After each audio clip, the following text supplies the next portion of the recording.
how to send a picture on Messenger. Hey there, welcome to Insightful Tutorials. Without further ado, let's get started. Open the Messenger app on your device. Select the conversation where you want to send a photo. Tap on the gallery icon at the bottom. If this is your first time, Messenger may ask for permission to access your gallery. Tap Turn on to grant access. A pop-up will appear. Tap Allow. After that, the Photo Selection tab will now open, displaying all the photos and videos from your device gallery. To send a picture, single tap on the photo you want to send.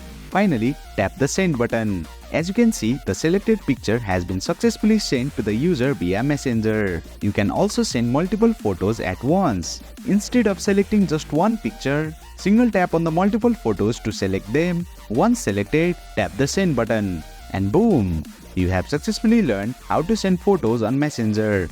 That's it for today's video. If you found this video insightful, please don't forget to hit the like button and make sure to subscribe to our channel for more insightful tutorials.